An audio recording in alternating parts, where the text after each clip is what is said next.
¿Crees que el gobierno del cambio cumplió? Yo creo que no cumplió porque no lo dejaron, pero también porque fue ingenuo. Nosotros en Medellín creíamos que nacíamos, crecíamos y nos matamos. Cuando yo tenía 10 años ya había visto más muertos que muchos sepultureros en Colombia o en el mundo. ¿Cómo Estaba llegó con esa miles. violencia a tu casa? La primera vez que yo vi un muerto, no vi uno, vi 11 muertos, una más. Yo estaba en la iglesia, nos habían llevado del colegio a la iglesia y sonó los disparos típicos de una bala y el cura no nos dejaba salir. No, muere muy joven. No, no, ¿Muere de qué? un infarto. ¿Quién trató de la solución? Abelardo es el que trataba de sacarme, o en su oficina abogados crearon toda una estrategia para sacarme. ¿Y cómo es tu relación con mi esposa? Es bueno, digamos, somos muy diferentes. ¿Haría parte del gobierno de Cepeda? Yo creo que no. Yo no hice parte del gobierno de Petro. El presidente me ofreció incluso participar en su gobierno. Historias, personajes y actualidad sin filtros. Yo soy Adriana Bernal y esto es ¿Quién es quién?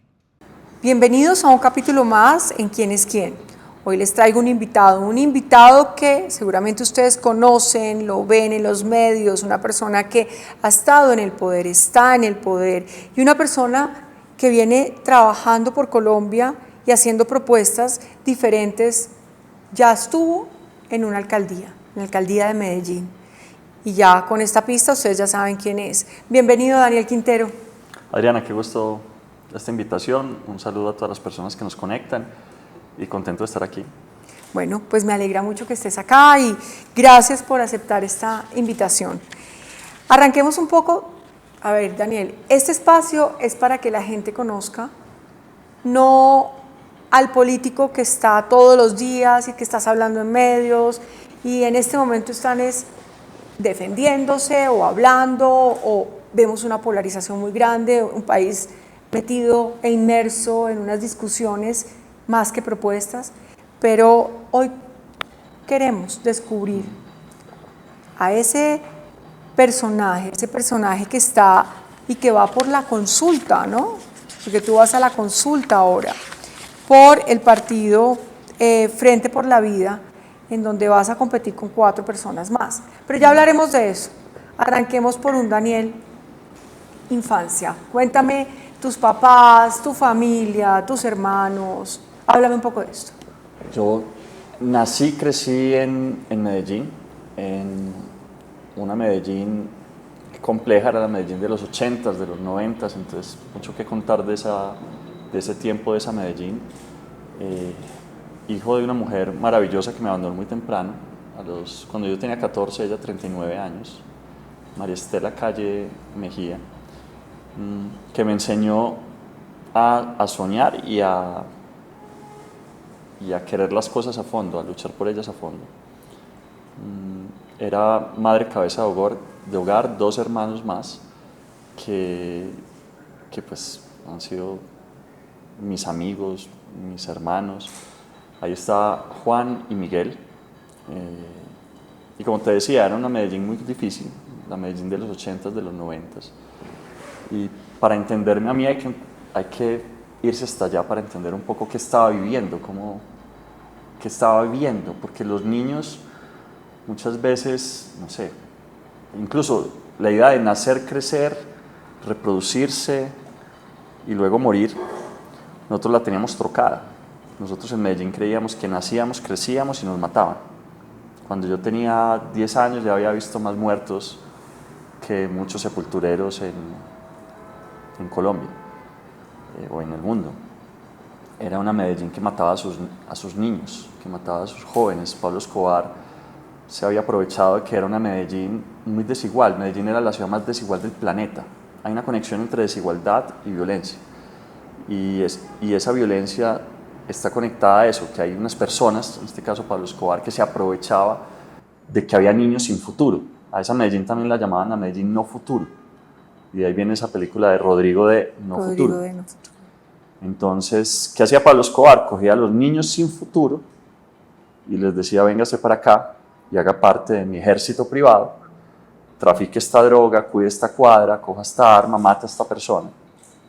Y así acabó con una generación completa, convirtió a esa que era la ciudad más desigual del planeta en la ciudad más violenta del mundo. desigualdad. ¿Cómo conectado llegó con esa violencia a tu casa? ¿Cómo en digamos, algún momento te tocó, en yo algún vivía- momento algún familiar, algo que tú digas, esto me...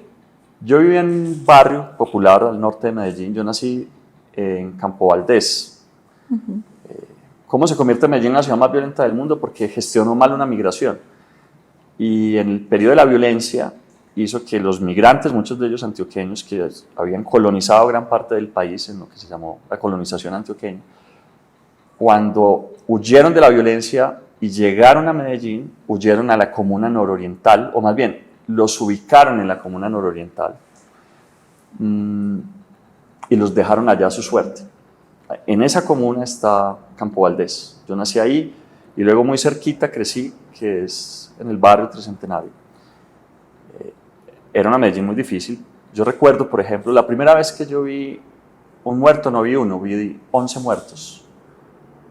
Hubo una masacre, yo estaba en la iglesia, nos habían llevado del colegio a la iglesia y sonó los disparos típicos de una balacera y el cura no nos dejaba salir. El cura no nos dejaba salir y cuando ya nos dejan salir, el único camino que yo conocía para llegar a mi casa implicaba pasar por donde mataron a esos 11 jóvenes que estaban jugando fútbol y que los mató un movimiento que hubo, una alianza que hubo entre Pablo Escobar y el F2, en ese tiempo es como decir, luego el DAS, de limpieza social.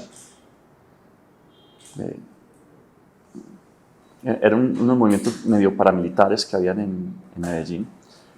Entonces la violencia era imposible no vivirla, no tocarla. Todos los días había un muerto. Nosotros jugábamos niños a ver muertos. Entonces mataban a alguien, entonces corríamos, mientras los niños corren a escondidas, nosotros corríamos a ver muertos. Esa Medellín se llevó mucha gente. Mi mamá, para que yo no saliera a la calle, me regaló un computador. A los padres hacían de todo para que no saliéramos a la calle. Entonces mi mamá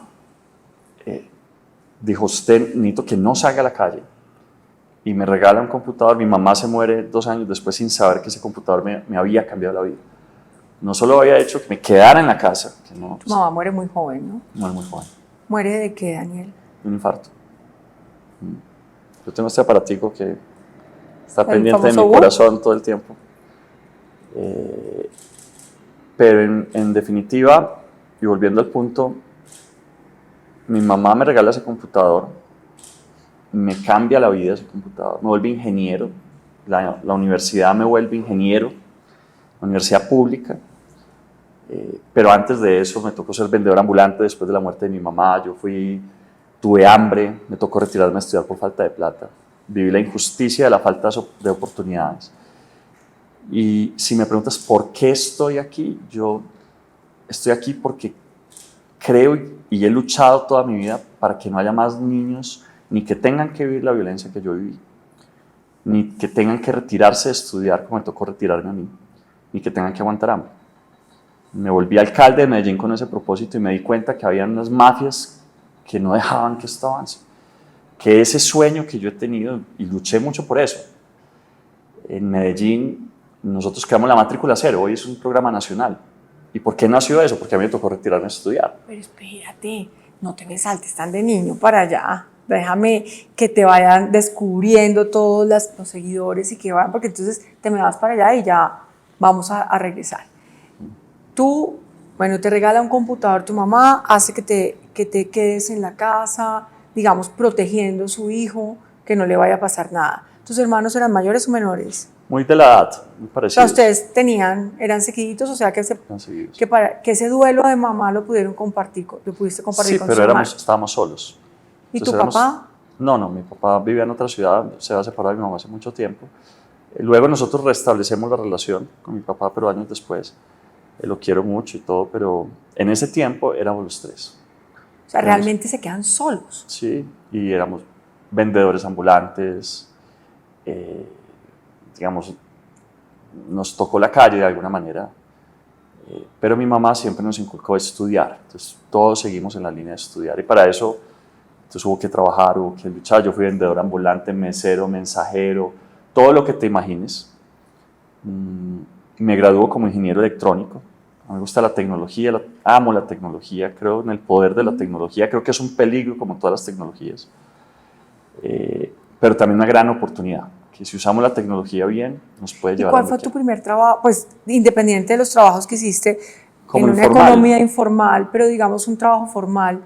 Tú te gradúas de tu universidad y El sales. primer trabajo fue en Empresas Públicas de Medellín, y en ese trabajo entré a una institución que amo y que he defendido con mi corazón. Y por eso cuando vi que se lo estaban robando con Hidroituango me metí una berraca. Y yo fui el que descubrió que habían bajado la calidad de los materiales en Hidroituango, que habían bajado la calidad de los Que pernos. tú trabajaste allá. Yo trabajé, hice la práctica allá, luego me dejaron allá un tiempo. ¿Y qué hacías en Hidroituango?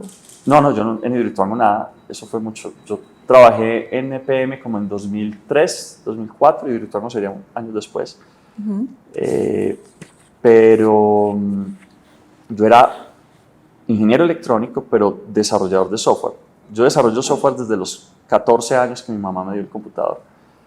Yo creo empresa de tecnología, empresa de software después de salir de EPM. Me salgo de EPM para crear empresa. Me vengo a Bogotá, estudio en los Andes Finanzas, luego me voy a Boston, estudio un MBA en Boston University, en Harvard, un montón de cursos y algunos, bueno, hice de todos. Me fue bien como empresario, pero ya volviendo a Colombia yo dije, sí, muy bacano ser empresario, me gusta la tecnología, me gusta esto, pero ¿qué está pasando con los niños que se están quedando atrás? ¿Qué está pasando en Medellín? ¿Qué está pasando en empresas públicas de Medellín? Y empiezo a dar una pelea una tras otra, una cosa me lleva a la otra, y empiezo a meterme en el tema público, a dar batallas por la paz, por ejemplo. Me dicen, pero ¿usted por qué se metió en el tema de la paz? Pues claro, es que viví lo de Medellín. ¿Por qué la alcaldía? Porque yo sé lo que está pasando en Medellín, en los barrios de Medellín, en los barrios de Colombia. Y después de eso me lanzo a la alcaldía en una elección que era muy imposible de ganar, independiente, sin partidos, sin jefes políticos. Gano y lo primero que hago es garantizar que todos los niños de Medellín tuvieran un computador. Y todo lo mío está conectado con mi infancia de alguna manera. Entonces, claro, a mí mi mamá me dio un computador y yo dije, cada niño tiene que tener un computador. Creamos un programa que era un niño, un computador, entregamos 130.000 computadores, fue una locura y cambió la vida de Medellín. Medellín se convirtió en distrito de ciencia, tecnología e innovación, era un municipio antes, ahora es un distrito, 5.000 empresas se movieron a Medellín, se crearon todos los empleos que quiera. Medellín pasó de 14% de desempleo a 6% de desempleo. Los homicidios con arma de fuego bajaron 80%. Hoy todavía hay estudios de por qué en Medellín bajó la violencia como bajó. Y yo lo explico con dos variables. Una, tecnología. Lo que pasó ayer con Diana Ospina, una mujer bogotana desaparecida después de a una fiesta. Y uno dice, ¿cómo es posible que una ciudad como Bogotá no tenga cámaras y no tenga control de su territorio? Yo llegué a Medellín y lo primero que dije es, necesito información de cada calle de Medellín. Si ocurre algo, yo quiero saber de dónde viene el ladrón, para dónde va, etcétera, tecnología. Y la segunda, quizá la más importante, es que le quité los niños a los grupos criminales. Mi programa de gobierno se llamó Medellín Futuro. Entonces, si nos devolvemos al principio de la entrevista, Rodrigo de No Futuro, la Medellín No Futuro. Y yo dije, tenemos que construir la Medellín Futuro. Y en esa Medellín Futuro no matan a los jóvenes, no matan a los niños. Por primera vez en la historia de Medellín llegamos a que no mataran ningún menor de 14 años en la ciudad. Nunca había pasado eso en la medición de Medellín. Medellín se convirtió en mi periodo en la ciudad más pacífica del país por primera vez en la historia. Había sido la más violenta del mundo. Se convirtió en la más pacífica, pero pues, a mí no me gusta hablar mucho de los resultados de Medellín, sino por qué ocurrieron. Pero además yo quiero llegar a cuando tú llegas de alcalde, pero todavía me volviste a saltar un pedazo importante. Y es que tú has construido una carrera, digamos, tú entraste a la política muy joven. Pero ¿Me primero hice corriges? empresa. Primero hiciste empresa, 2007 trataste fuiste a entrar al Consejo de Medellín por el Partido Conservador. El Partido Conservador. ¿Ahí te picó la política o en qué momento a ti digamos, tú dices, la política me llega, yo llego a la política o yo definitivamente tengo que estar en la política para poder cambiar esto? Sí, cuando uno trata de entender cómo es posible que un niño, para volver a poner el caso mío, pero puede ser el de cualquier colombiano, le toca retirarse de estudiar por falta de plata en una universidad pública, uno dice el Estado falló. La historia de ese punto es clave para entender yo por qué creo que el Estado falló. Yo paso a la Universidad de Antioquia. Primero me retiro de la Nacional por hambre. Yo estaba estudiando Ingeniería Química.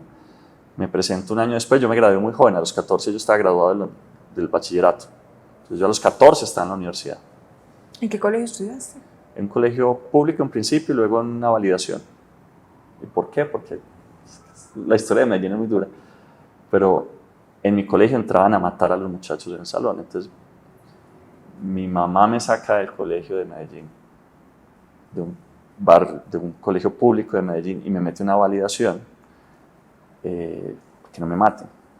Entonces yo valido, a los 14 años me gradúo, pero normalmente quien se gradúa en una validación no pasa a la universidad.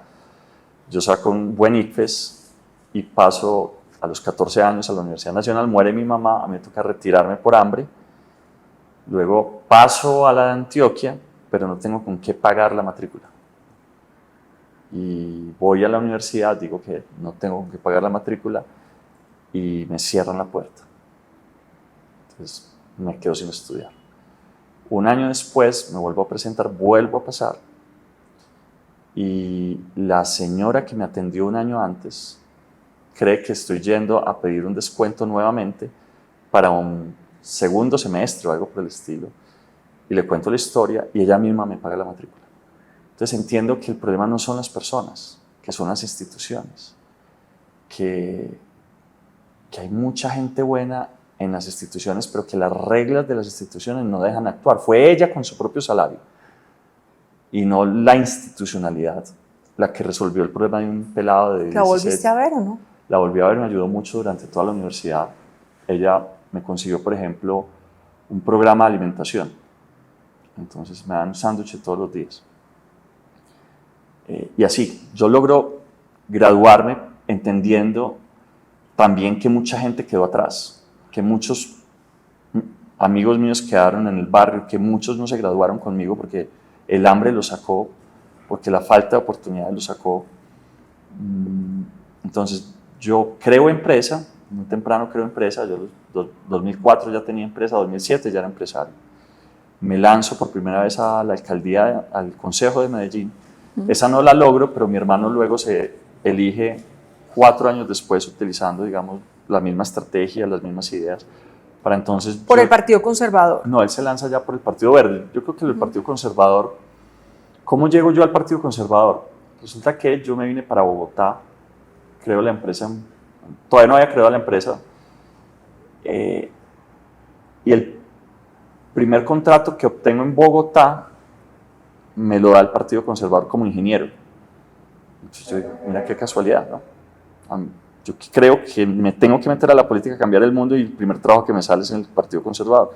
Entonces soy ingeniero del Partido Conservador, y cuando yo me salgo de ese trabajo, creo mi empresa, me va bien, y digo, ¿sabe qué? Me va a lanzar al Consejo de Medellín. ¿Y por dónde me lanzo? Llego a Medellín y no había más partidos. Pues no conocía a nadie. Además, ¿cuántos años tenías en ese momento? 25, 26 años. Y entonces, pues digo, pues claro, el Partido Conservador. Me inscribo por el Partido Conservador. Yo no sabía que las elecciones se las robaban. Yo hice una campaña muy linda, creo que la campaña más linda que he hecho. Esta es la segunda campaña más linda que he hecho, esta que estamos haciendo ahora. Pero esa fue una campaña muy bonita. Salía con una alcancía a recoger monedas en la calle y a decirle a la gente, financieme usted esta campaña. La gente normalmente sale a comprar votos, no, yo no quiero hacer eso. yo quiero deberle la campaña a usted y no a un empresario y no a un político. Y te ponían las monedas en la alcancía. Claro. Y como yo ya tenía experiencia de subirme a los buses y vender cosas en los buses, entonces me quedaba muy fácil. Entonces montaba el bus, les contaba qué era lo que iba a hacer, pero lo más importante era que iba a ser un concejal financiado por la gente. No me elijo, yo digo gracias a Dios, porque si no hubiera sido concejal del Partido Conservador, entonces hubiera sido muy complicado. Y porque me doy cuenta que ese partido no era el mío. Comparto cosas, por ejemplo la empresa, yo creo en la empresa, pero este país necesita mucho progresismo, necesita mucho liberalismo, hay mucha gente sufriendo. Luego viene 2012, Fundación Piensa Verde. Fundas Entonces una fundación. Yo me voy a Estados Unidos, estudio allá, vuelvo y ocurre algo, y es que hay un momento clave, creo que es 2012 o 2010. En 2012 se va a acabar el mundo. Entonces, yo llegué súper hippie, el mundo se va a acabar. ¿Por qué? Porque algo de diciembre, ¿qué era diciembre? El calendario maya, pero era el 20 de diciembre. 21 de diciembre del 2012. El 21 de diciembre del 2012 el mundo se va a acabar. Ay, Se va a acabar el ¿no? mundo. Sí. Oiga, y yo venía a estudiar en Boston University. ¿Quién estudió en Boston University? Martin Luther King. Y Martin Luther King decía, aunque yo supiera que el mundo se acaba mañana, aún así hoy sembraría un árbol. A ver, ¿cómo es eso? Si el mundo se acaba mañana, ¿por qué sembrar un árbol hoy? Hay mucho de... Como una contradicción. Hay una contradicción profunda, pero un amor por lo correcto, un amor por la causa, así te cueste la vida, un amor por la esperanza, así te digan que el mundo se va a acabar. Y entonces lanzamos una campaña con Eli Snyder, con Juan Carlos Upegui, y la campaña se llamó Sembremos por un deseo, aunque el mundo se acabe mañana, y la jornada de siembra era el día anterior. Y eso que arrancó como una idea muy soñadora se convirtió en un movimiento mundial. O sea, en el mundo, todo el mundo, nos llegaron reportes de siembra de árboles. Era diciembre, entonces estaban en invierno en gran parte del planeta. Pero África, Australia, todo Sudamérica y Centroamérica, o sea, el mundo donde se podía sembrar, sembró árboles. Y el propósito era muy sencillo, era sembrar un árbol y pedir un deseo. Entonces, siembra por un deseo. Entonces la gente decía, para que no se acabe el mundo, pero otra gente decía, para que no haya violencia intrafamiliar, para que no haya abuso sexual, para que no haya... La gente empezó a sembrar con deseo, con esperanza. Y ahí nace Piensa Verde, que fue un movimiento ambientalista en Medellín. Para darte una idea, solo en Colombia tenemos reportes de 50.000 personas que sembraron árboles. Se sumaron 200 alcaldías. O sea, eso fue realmente un movimiento. Y fue nuestro primer ejercicio en redes. Facebook estaba despegando, digamos, de alguna manera. Pero fue la primera vez, creo yo, en Colombia que hubo un movimiento masivo alrededor de las redes sociales para movilizar la intención de la gente por algo positivo. Después de Piensa Verde, que con Piensa Verde protegimos, defendimos, luchamos para que no acabaran el páramo de Santurbán, para proteger el agua, etc., nace el Partido del Tomate. Que me acuerdo perfectamente del Partido del Tomate, que fue una revolución. Que fue otra revolución. Cuéntame del Partido del Tomate, ¿qué pasó? El Partido del Tomate... ¿Con quién fundaste ese partido? Con Eli Snyder y con Juan Carlos Upegui. Y todavía trabajamos juntos. Es decir, yo soy de pocos amigos, pero sinceros y profundos. Y además, pues ellos dos son personas muy brillantes. Uno caleño, el otro paisa.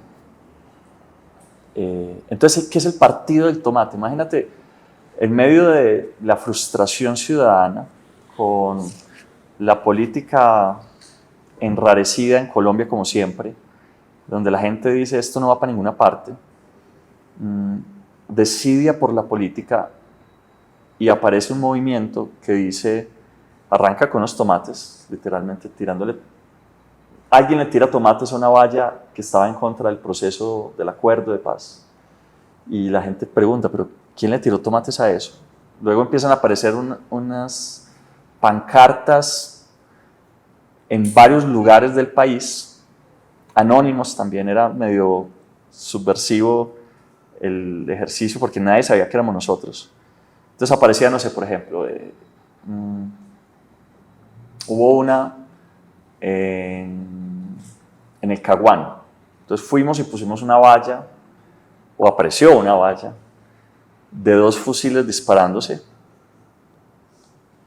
Poníamos una canasta de tomates podridos al frente, o tomates ya no aptos para el consumo humano, y la gente cogía y les tiraba tomates. El problema, por ejemplo, en el Caguán, bueno, hicimos muchos, pero el del Caguán, uno se lo hicimos al procurador Ordóñez, porque había suspendido al alcalde de Bogotá de forma injusta y se demostraría posteriormente que fue injusta, era Petro ese alcalde.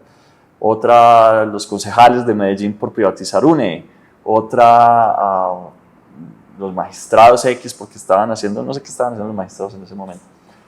En Santurbán por la destrucción del páramo de Santurbán. Ese del Caguán fue particular porque cuando hicimos el diseño no tuvimos en cuenta que 2 fusiles así es el símbolo de ¿quién?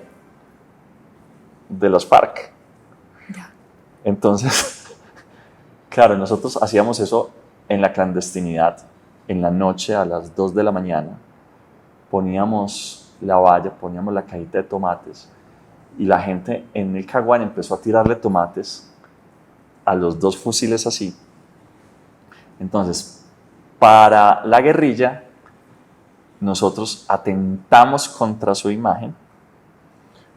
Para el ejército, la guerrilla les puso una valla de la guerrilla en la mitad de San Vicente, de la plaza principal de San Vicente del Caguán. Entonces, escapar de... O sea, la interpretación de todos Claro, era completamente diferente. pero nadie sabía quiénes éramos nosotros hasta que hicimos la del Consejo de Medellín y entonces nos dijeron, pilas que lo están buscando para matarlos. Entonces ahí nos toca salir, volvernos públicos y entonces decimos, ¿cómo nos volvemos públicos? Creemos un partido. Entonces, ¿cómo le llamamos al partido? Partido del Tomate. Creamos el Partido del Tomate. Que además tuvo mucha corriente, ¿no? Los jóvenes y mucha gente que les... Mucha gente. Pero el tomate, ¿de dónde viene? El tomate viene de tómate. Tómate la política. Entonces, la apuesta era muy sencilla. La política está como está. No sirve para nada. Hay que resetearla porque la gente decente y los jóvenes en especial no se han tomado la política. Entonces, lo que le decíamos a la gente es, tómate la política. Y la cosa fue creciendo. Nosotros incluso creció más rápido de lo que creíamos, al punto que llegó una gente a quitarnos el partido, incluso a sacarnos del partido y a tratar de tomárselo para ir ellos al Congreso. Pero al final el Consejo Nacional Electoral no nos dejó participar. Cosa tan rara, ¿no? Ahí entendimos que las reglas democráticas de este país son tremendamente excluyentes. Y resultado de eso terminamos vagando por varios partidos tratando de encontrar espacios donde las ideas que habíamos creado en el Partido del Tomate podrían... Que vas al Partido Liberal. Ahí paso entonces al Partido Liberal y incluso intentamos entrar al Verde, el Verde no nos deja entrar o nos cambia la regla de entrada y dijimos no, con gente tramposa no me gusta trabajar. Nos abren un cupo en el Partido Liberal, realmente ganamos esa elección a la Cámara en Bogotá, pero el Consejo de Estado dice que hubo fraude posterior, o sea, perdimos realmente, pero el Consejo de Estado luego decreta que hubo fraude en nuestra elección. Ahí aprendemos que hay fraude en las elecciones, que las elecciones se las roban. Yo decido ya para ese momento no entrar, no pelear, la curul la coge otro, porque para ese momento yo ya era viceministro de las TIC. En ese proceso del Partido del Tomate nosotros... Pero antes estuviste en Impulsa. Antes que fuiste estaba en Impulsa. el director general de Impulsa, o Así el, es. ¿cómo se dice? Gerente. Director, presidente, ahora es presidente, en el tiempo se llamaba director.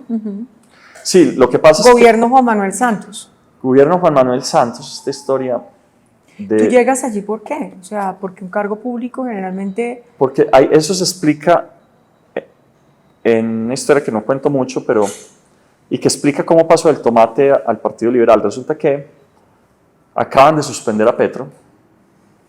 Estamos en el año, ¿qué era eso? 2000, algo, 2000, ¿qué? ¿En qué año suspenden a Petro? 2010 será, no, perdón, 2013, 14. 2013. Entonces, estábamos en el año 2013, o 14, no sé, suspenden a Petro, el procurador Ordóñez lo saca, y Petro llama a todos los movimientos sociales de su época a el Palacio Liébano. Había una mesa gigante, él estaba sentado en la cabecera de la mesa, yo me siento ahí, nunca había estado en una mesa tan exclusiva y distinguida de la política.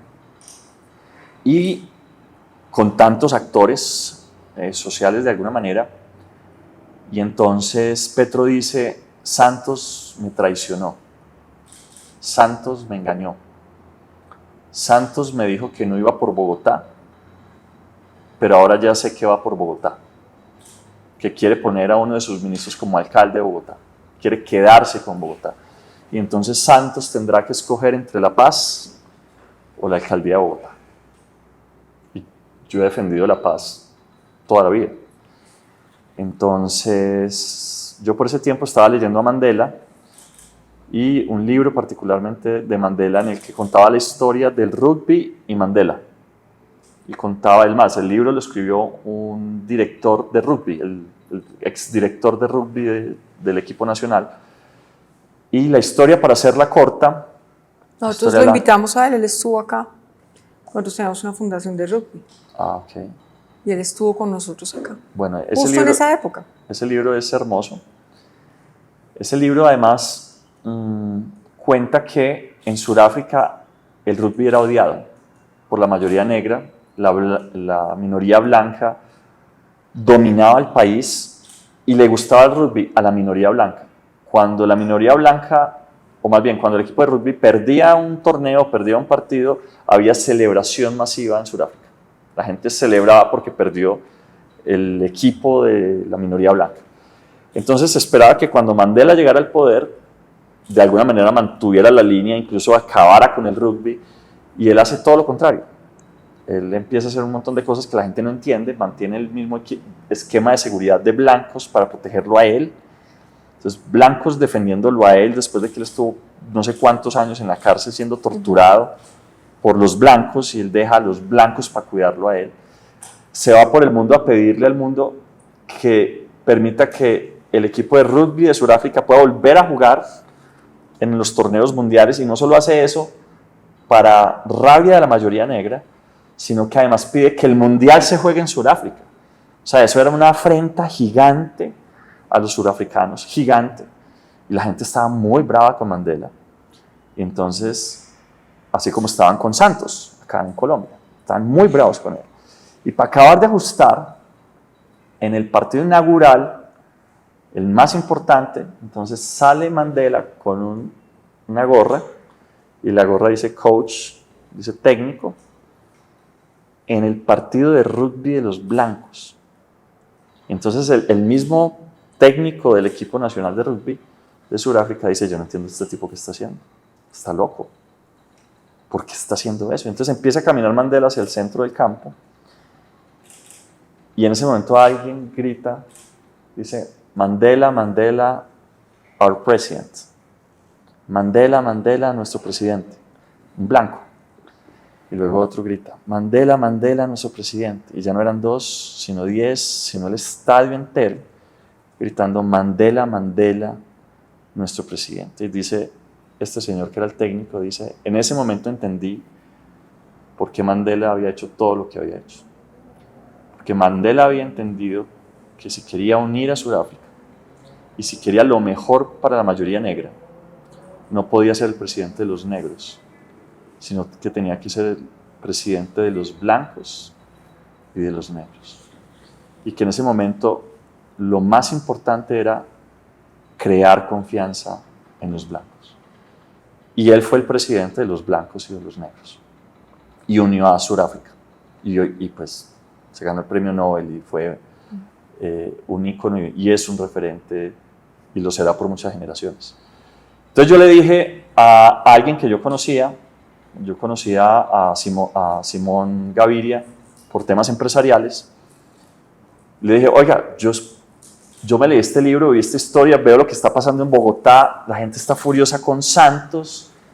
¿Qué tal si Santos sale desde el Palacio de Nariño y sale con pañuelo blanco y camina por esa plaza gigante llena de gente que hoy lo odia y que está gritando fuera Santos y Santos dictador, etcétera, y sale con pañuelo blanco, atraviesa toda la plaza de Bolívar, entra al Palacio del Líbano, que es el palacio de la alcaldía de Bogotá, sube al segundo piso y le dice a Petro, oiga, yo quiero decirle aquí que yo no estoy detrás de la alcaldía de Bogotá, que voy a hacer todo lo que sea posible para que se respeten sus derechos democráticos y que tenemos que estar juntos para defender la paz. Porque yo soy el presidente no solo de la derecha, sino de la izquierda y de todos los colombianos.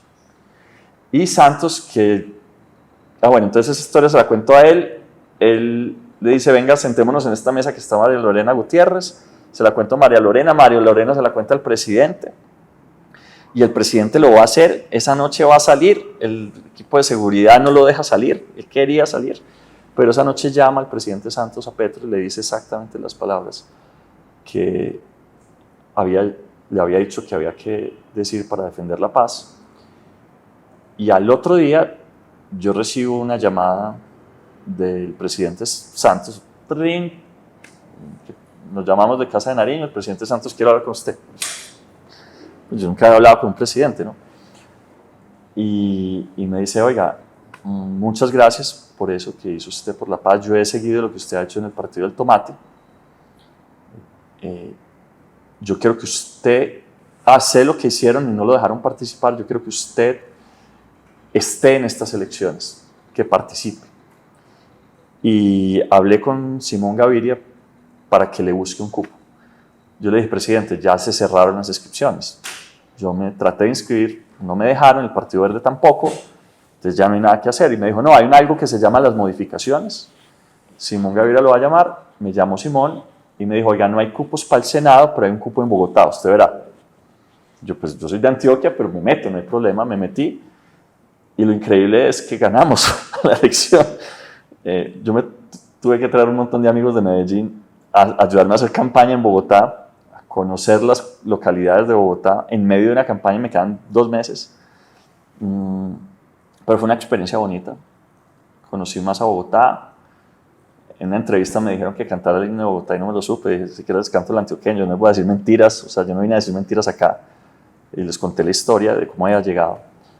Entonces, así termino yo en el Partido Liberal, excluido de un proceso democrático como en el Partido del Tomate y intermediado por un ejercicio por la paz y con el presidente Santos. Entonces, cuando termina la campaña, yo en principio pierdo y el presidente Santos, el presidente Santos me pide que lo acompañe en la campaña.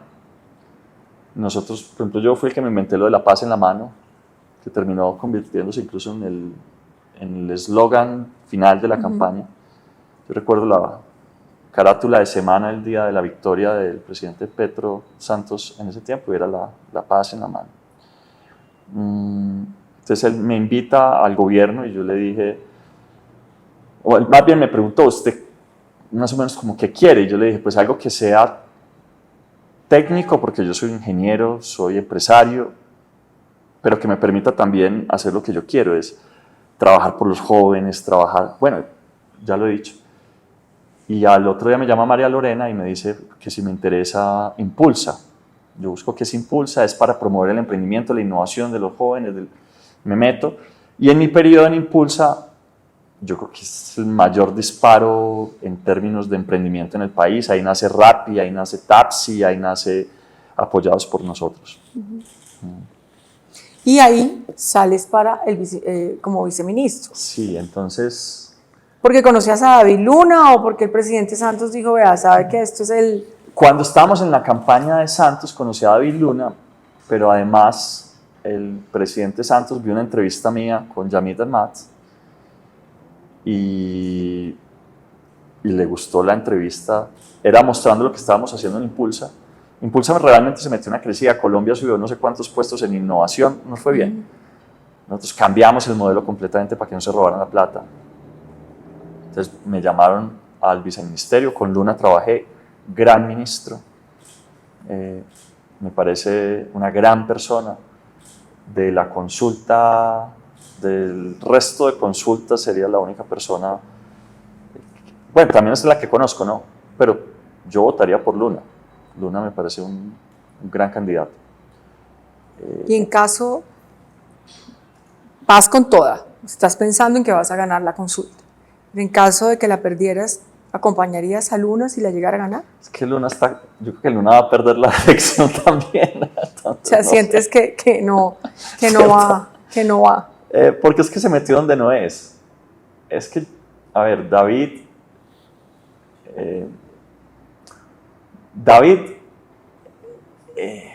tiene que liberarse un poco, tiene que soltarse un poco, hacer cosas más independientes, no meterse en esas estructuras partidistas, cambio radical, que le pesan.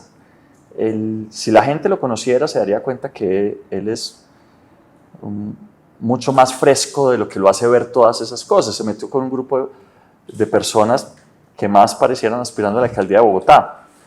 Entonces yo creo que se equivocó de camino. En esto, escoger bien el camino es complicado. No quiere decir que es que yo escojo bien los caminos, no. Uno se equivoca, pero ojalá esta elección le enseñe que tiene que romper esos esquemas, mandar esos partidos para la porra y hacer cosas independientes. Terminas tu viceministerio y viene ya toda tu propuesta, te vas con toda para ganar las elecciones en la alcaldía de Medellín. Sí, no termina mi periodo en el ministerio, sino que Humberto de la Calle me invita a su campaña, a ser el gerente de su campaña. Claro, Humberto de la Calle cuando se lanza la candidatura a la presidencia. Yo renuncio al viceministerio, estábamos haciendo cosas muy chéveres. Humberto me conoció cuando estábamos en el plebiscito, meses antes, estábamos en el plebiscito por la paz. Y resulta que yo pido una licencia para irme a hacer campaña en Antioquia por el sí, porque nadie quería ir a Antioquia a hacer campaña por el sí. Entonces eso de que me gustan las misiones imposibles. Entonces me fui a Antioquia a hacer campaña por el sí. Era muy difícil, porque en Antioquia es muy difícil, porque en Antioquia mataron al progresismo, mataron a todo el que pensara diferente, a Héctor Abad Gómez y a muchos los mataron en Antioquia. Entonces uniformaron a Medellín y Antioquia para que fuera de derecha. No es porque el agua de Medellín convirtiera a la gente de derecha, no, es que mataron a la izquierda. Punto. Y en Antioquia hay otra ley. Acá medio hay ley. No, en Antioquia hay otra ley. Allá, si matan a alguien de izquierda, eso no lo vas a encontrar, no vas a encontrar el culpable, no vas a encontrar el responsable. La fiscalía es un arma política del establecimiento allá, es decir, eso es otro cuento, allá es muy difícil. Pero yo siempre he creído en la importancia de romper esos esquemas. Entonces me fui a Medellín a hacer campaña por el sí y me di cuenta que no se podía hablar del sí o del no. Perdón, del sí no se podía, usted no podía decir, ¿quieres café? Sí, no. ¿Cómo que sí? No podía ni decir que sí querías café, o sea, el sí estaba prohibido. Entonces yo, con un grupo de amigos, empezamos a hacer unas campañas con argumentos sí, lo que hacíamos era que poníamos una silla del sí y una silla del no, y poníamos 10 sillas a un lado y 10 sillas al frente.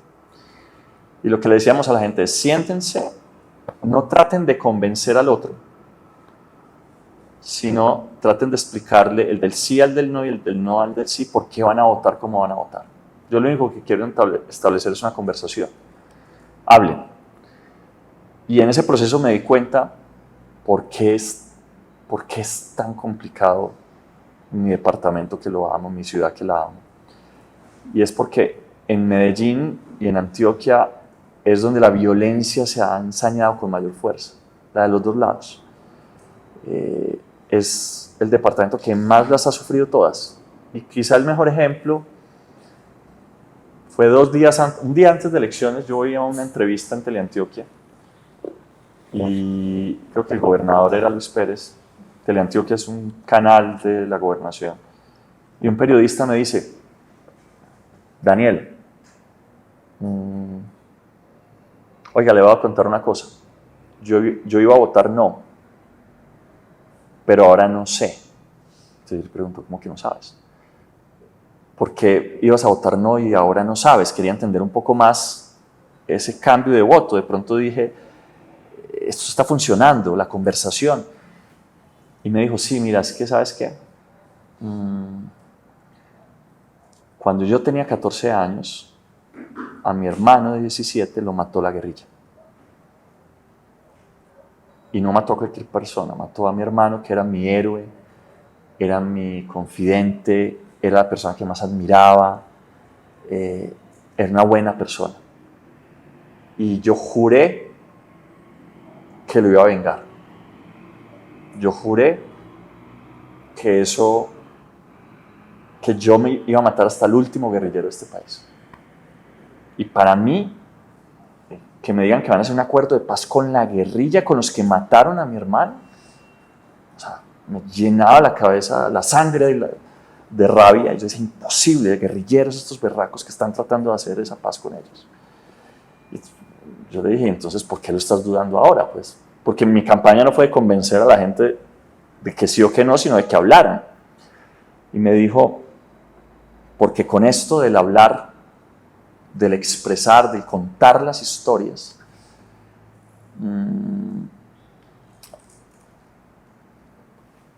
llegué a una conclusión. Es que tengo una hija de 2 años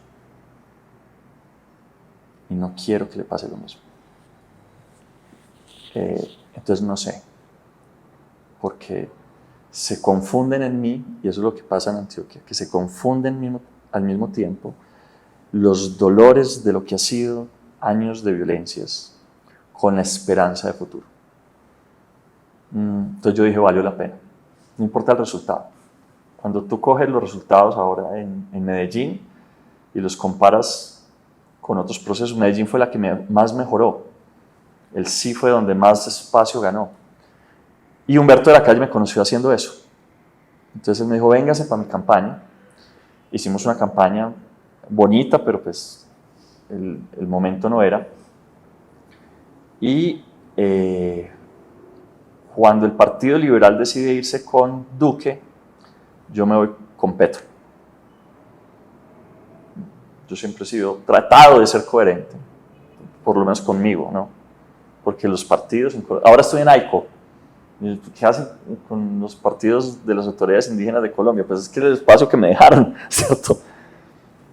La coherencia va adentro. Es tú por qué estás acá, por qué estás luchando. Mi lucha viene desde los 80s, 90s en Medellín, la Medellín no futuro, la Colombia no futuro, y las decisiones que he ido tomando en mi vida han sido para decirle a ese niño: no te he traicionado, no te he fallado.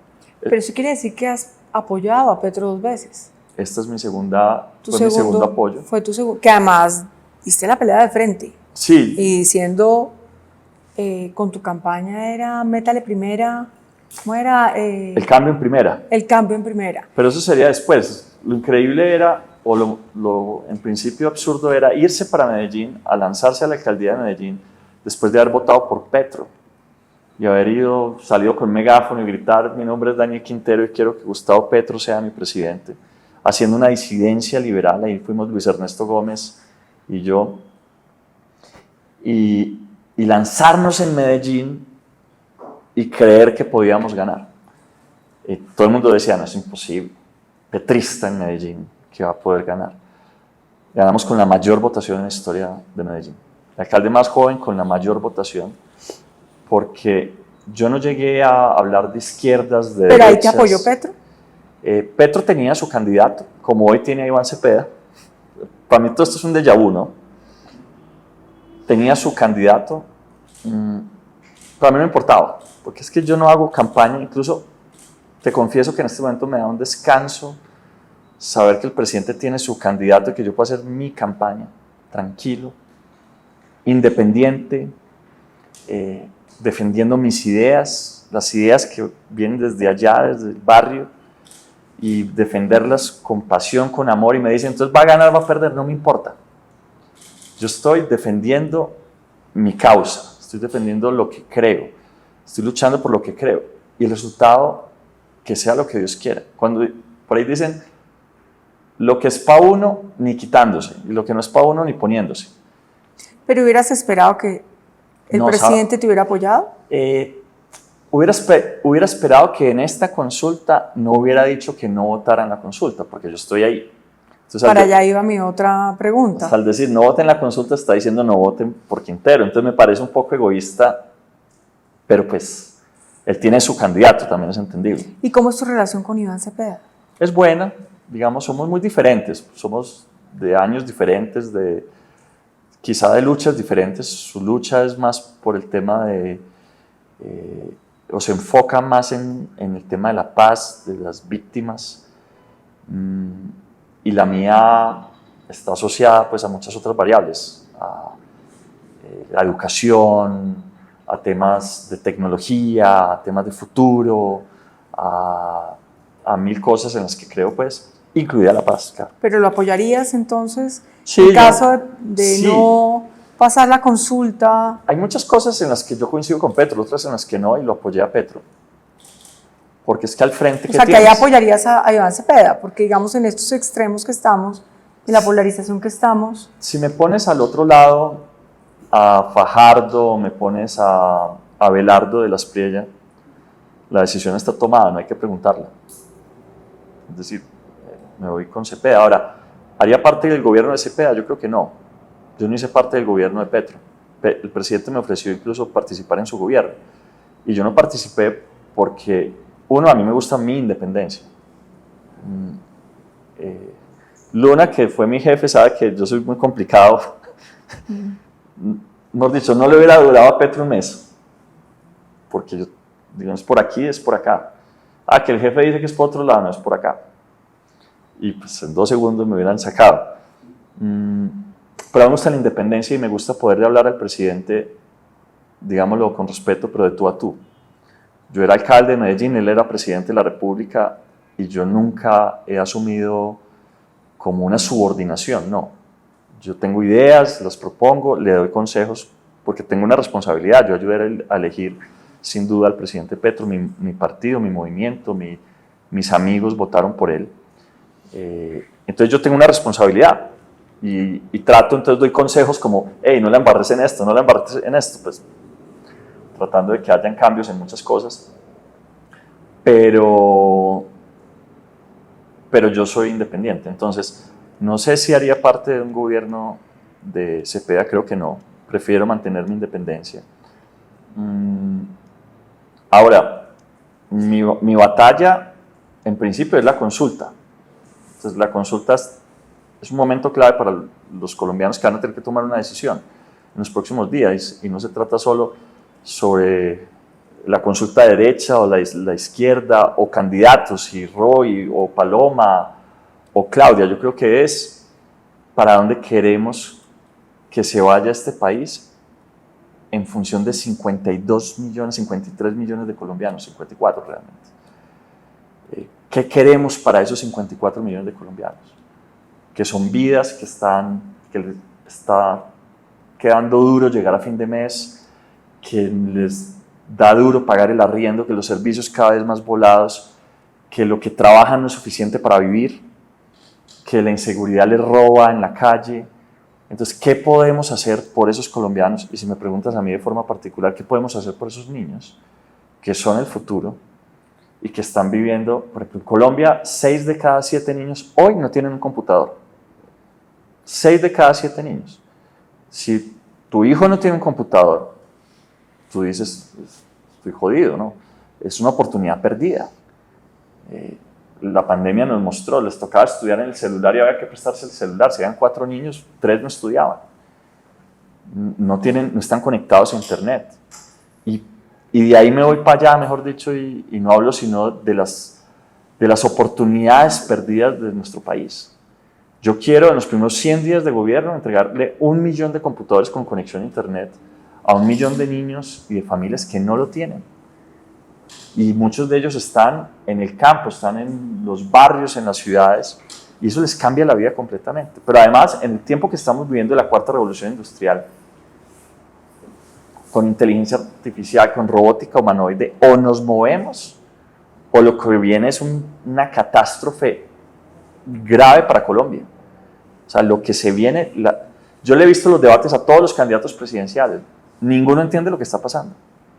Y uno dice, uff, y estos son los que nos van a gobernar. Cepeda no entiende nada de lo que está pasando en términos tecnológicos. Nada. O sea, eso es el siglo pasado.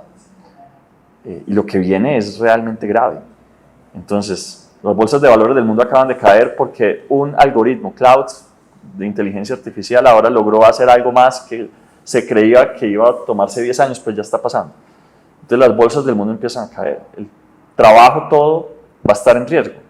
Entonces hoy estamos hablando del aumento del salario mínimo, pero ¿qué va a pasar cuando unas empresas en Francia, en Estados Unidos o en China empiecen a quitarle el trabajo a los colombianos?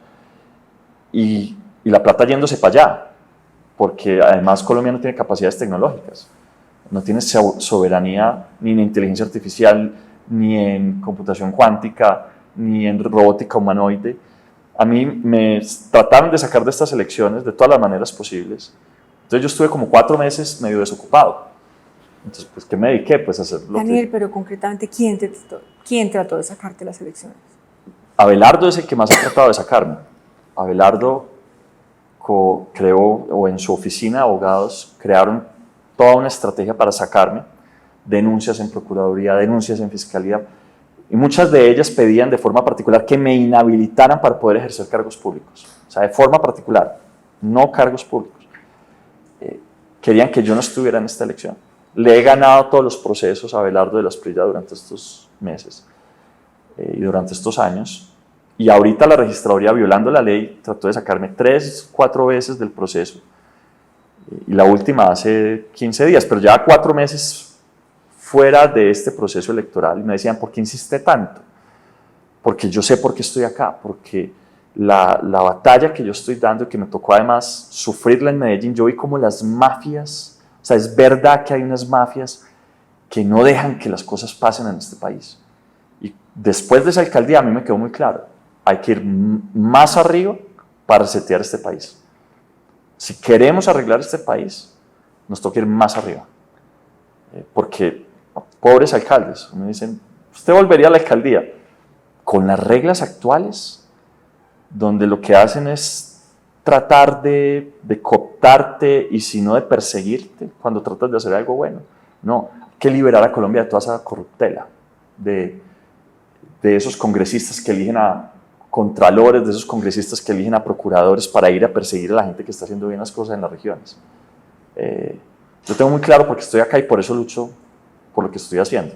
Yo quiero terminar mi gobierno y dejar un mejor país, un país de oportunidades y sin la máquina de corrupción que hay hoy. ¿En este momento crees que hay una oportunidad? O sea, en este momento está polarizado Colombia. Digamos que las encuestadoras dicen que hay 2 finalistas. Las encuestas, yo tengo mi reserva con las encuestas, pero no se ha definido un tercero, un cuarto o un quinto. ¿Tú crees que puedes estar ahí para dar la pelea final? Intentaron mucho sacarme, por algo será, pero más allá de eso, es que yo creo que este país no está polarizado, este país está frustrado porque siente que no hay salida. Eligieron a Petro como una solución para muchos problemas, pero la gente no ve solución. La gente todavía no le alcanza para llegar a fin de mes, a la gente la están robando, la inseguridad sigue creciendo, la salud no se arregló, sigue colapsando, peor. No podemos estar peor en temas de salud. Entonces la gente, ¿qué siente? Frustración. Ve que el Congreso no dejó pasar ninguna reforma, ve que nos quedamos enfrascados en unas peleas del siglo pasado, que todavía estamos hablando de izquierdas, derechas, de guerrillas, de paramilitares, que eso lo debimos haber dejado en el año 2000, eso debe haber quedado allá. Y esta generación, la de nosotros, entonces vamos a morir en la misma bobada. Entonces hay frustración, y la frustración se expresa con esas violencias que vemos. ¿Crees que el gobierno del cambio cumplió? Yo creo que no cumplió porque no lo dejaron, pero también porque fue ingenuo y porque se rodeó mal.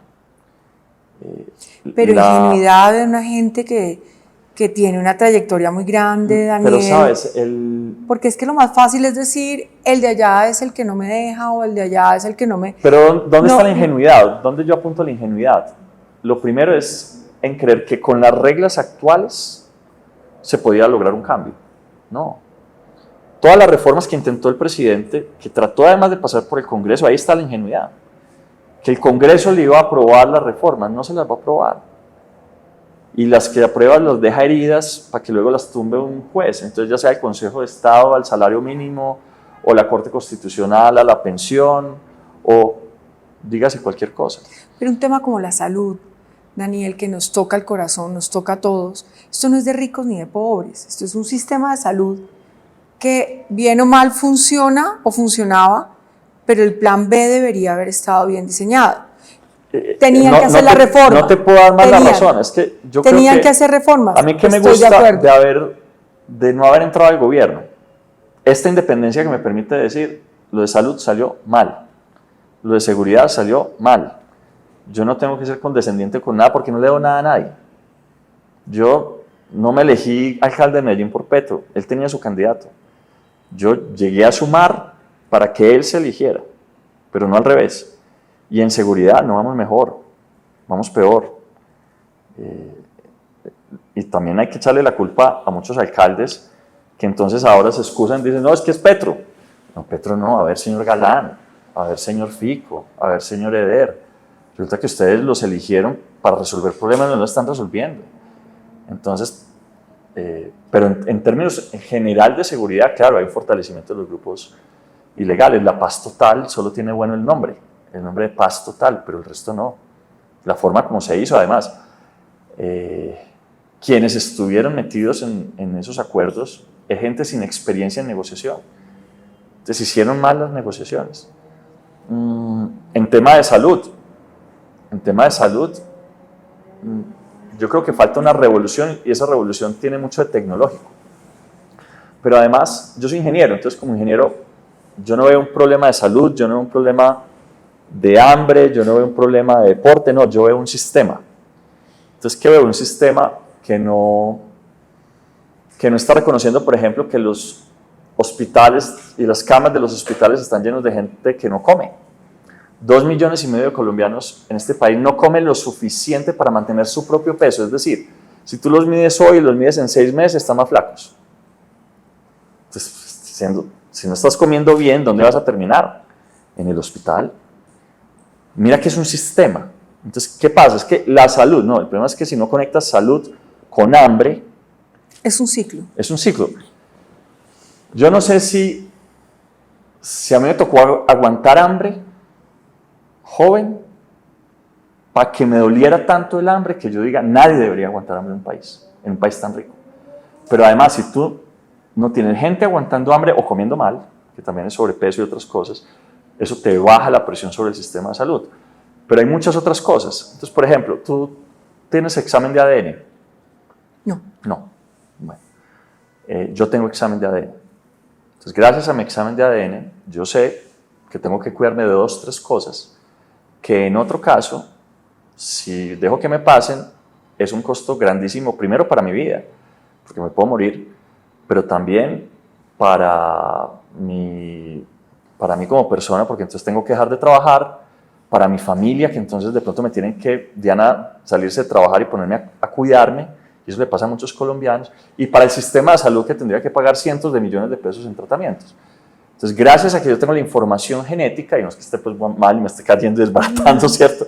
Sino que te dice, mira, tú tienes una propensión mayor que otras personas a B, C y D.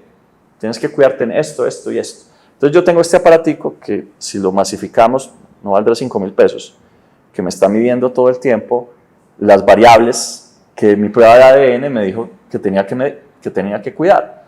Examen ejecutivo, ¿cuándo te lo hiciste la última vez? La semana pasada. La semana pasada, muy bien, muy juiciosa, pero si tú le preguntas a los colombianos, la mayoría te van a decir, ¿qué es examen ejecutivo? ¿Quién aquí dice, cuándo es Levanten la mano los que se hicieron examen ejecutivo. ¿O se lo han hecho? Es que ellos Mira. sienten que son muy jóvenes. Pues es que yo ya estoy Entonces, en de otra, todo este grupo, en acá hay- otra etapa donde el médico me Acá dice hay que 10 hacer un chequeo. personas. Acá hay 10 personas y solo uno más tú se ha hecho examen ejecutivo y yo. ¿Y qué es el examen ejecutivo? Es una prueba donde te meten ¿Ustedes 10 también? horas. No. Te meten 10 horas, te hacen todos los exámenes posibles y eso es información. Que la información es poder. Entonces, este es un sistema de salud donde no hemos aprovechado el poder de la información. ¿Qué propongo yo? Prueba genética para todos los colombianos, examen ejecutivo para todos los colombianos y te aseguro que yo con eso bajo el costo del sistema de salud en segundos. Eso está probado. ¿Cómo te hiciste la ejecutiva? ¿Te la pagó la prepagada? Sí, La prepagada te la pagó. ¿Y por qué la prepagada te paga eso? Porque le sale más barato a la prepagada saber cómo estás. O sea, es un buen negocio. La información es un buen negocio. adelantarse, tener la información. Esa es la verdadera medicina preventiva. Entonces, ¿en qué nos parecemos Petro y yo? En que los dos decimos medicina preventiva. Pero él está en la medicina preventiva de hace 20, 30 años, que era tocando la puerta de las casas y haciéndole con unos médicos, incluso yo hice eso en Medellín y funciona, y le haces un examen a toda la familia. Yo voy más allá. Entonces, yo soy un salto al futuro. Es no a todos los colombianos el derecho a su información genética, a su examen ejecutivo para poder tomar decisiones. Entonces puede que yo ya con esa información diga, ¿sabe qué? A Cali tengo que mandar más vitamina B y le va a mandar pastillitas de vitamina B a todo, porque resulta que allá, o a esta población, mira, Adriana, esta es la pastillita que te mandó el gobierno, porque te la tienes que tomar o te prescribo, mira, tómate esto todos los días porque eso te va a evitar un montón de enfermedades. El sistema de salud tiene otra enfermedad, es la corrupción. Y para terminar ahí, ¿por qué hay tanta corrupción en el sistema de salud? Porque no hay información. A mí me preguntaron en estos días, entonces, ¿EPS o no EPS? No me importa. Porque si yo tengo información, no me importa quién lo maneje. Lo importante es que no se roben la plata. En el sistema de salud se pueden estar robando 30 billones de pesos al año. Yo con esos 30 billones de pesos que se ahorran, nos podríamos ahorrar con información, más la bajada de los costos gracias a medicina preventiva. Con todo eso, soy capaz casi que darle una salud de nivel prepagada a todos los colombianos. Colombia es uno de los países que más gasta en salud. Lo que pasa es que se está gastando mal. Bueno, Daniel, aquí cerramos nuestro primer capítulo. Vamos con el segundo. Dale. Entonces va. Vergüenza. La primera vez que me lancé al Consejo de Medellín, la única además, cuando perdí, me dio mucha vergüenza. Y la gente me preguntaba, ¿pero por qué? Y yo, porque hay mucha gente que está esperando o esperaba que yo ganara para que transformáramos y para que hiciéramos un montón de cosas. Y no les voy a poder cumplir. Entonces me sentía culpable de haber perdido porque no les podía cumplir. Y me encontré una señora, la primera que me encontré después de haber perdido esa campaña, y me dijo, mira, así usted se lance 10 veces, 10 veces voto por usted. Entonces me perdió esa vergüenza. Bueno, Va dame una. esa si quieres. Yo te la tengo. Va la otra, que me estoy haciendo trampa. Los viviera más o menos para entender de qué se trata. Decisiones difíciles. La más difícil de mi vida fue cuando a mi chiquita, la más chiquita de todas, la diagnosticaron con un problema en el hígado, implicado un trasplante. Yo llevaba un mes de ser elegido alcalde y la probabilidad de supervivencia de mi chiquita era muy pequeña, muy pequeña. Y llegó el COVID, llegó la pandemia. Entonces yo tenía, o más bien la ciudad necesitaba un alcalde que estuviera 100% para defender la vida de millones de ciudadanos. Y mi hija me necesitaba. Y quizá eran las últimas horas o los últimos días que le iba a ver. Entonces yo le dije a Diana que iba a renunciar para quedarme con Aleya en esa etapa. Y Diana me dijo, no, no, porque la niña va a necesitar una cama de cuidados intensivos. Primero porque si Dios te tiene ahí es por algo, pero luego dijo, y la niña va a necesitar una cama de cuidados intensivos. Y lo que más va a escasear por la pandemia es las camas de cuidados intensivos. Y dijo ella, si hay alguien que pueda hacer que esta ciudad tenga camas de cuidados intensivos, para mi hija eres tú. Entonces te dedicas a abrir camas de cuidados intensivos y a conseguir ventiladores en esta ciudad. Y me dediqué a eso. Y fue la ciudad que más aumentó el número de camas de cuidados intensivos, y cuando llegó la cirugía de mi chiquita, había una cama de cuidados intensivos para ella. Y salió todo Y bien. todo salió todo bien, gracias a Dios. Muy bien, esa fue la más difícil. Y la última. Conflicto con el GEA. No, mi vida ha sido de conflictos, porque si uno quiere cambiar este país, tiene que entender también que hay fricciones, ¿no? La madurez y la experiencia me han enseñado que hay formas de cambiar las cosas sin tanto conflicto y sin tanta fricción, pero hay cánceres tan enquistados que a veces se necesita cirugía. Yo vengo a hacer una cirugía en Colombia, a resetear lo que no está funcionando y arreglar este país. Daniel, muchísimas gracias. Sé que tienes una agenda súper Pero complicada. estuvo muy rica la conversación, muchas gracias, Adrián. Están a puertas de muchas decisiones, muchos cambios. De verdad te agradezco mucho este espacio. Y bueno, ¿quieres mandar un mensaje acá? Decirle a la gente, hablar, mandar un mensaje. Este 8 de marzo son las elecciones, las consultas presidenciales. A ustedes les van a entregar un tarjetón a la Cámara, al Senado, y les van a ofrecer un tarjetón a las consultas presidenciales. En un solo tarjetón van a haber 3 consultas: la del centro, la de la derecha y la del Frente por la Vida, la nuestra. Esta no es una elección simplemente de partidos o incluso de personas. Lo que se va a discutir acá es qué futuro queremos para los colombianos, para nosotros, para nuestros hijos. Yo estoy acá para ofrecer lo que tengo para dar, para luchar por ustedes, para que no sea tan difícil vivir en Colombia, para darle futuro a este país. No es una elección fácil, me enfrento a las maquinarias de Roy Barreras, que obviamente todo el país lo sabe, pues tiene muchas maquinarias. Nosotros somos una campaña de opinión independiente y así queremos llegar hasta el último día de esta campaña, de esta elección. Para ganarlo necesito ustedes que me acompañen con su voto, que ese día vayan a votar, que pidan el tarjetón y que busquen el último. Yo soy el último porque fue el último en entrar, porque trataron de sacarme y afortunadamente logramos entrar al final. Entonces estamos ahí en el último lugar, pero por ahí dicen los últimos serán los primeros. Y eso puede ser si ustedes me acompañan con su voto. Bueno, muchísimas gracias a todos ustedes. Gracias por estar con nosotros. Síganos en nuestras redes, todas las plataformas. Y bueno, no se pierdan la entrevista completa. Muchísimas gracias.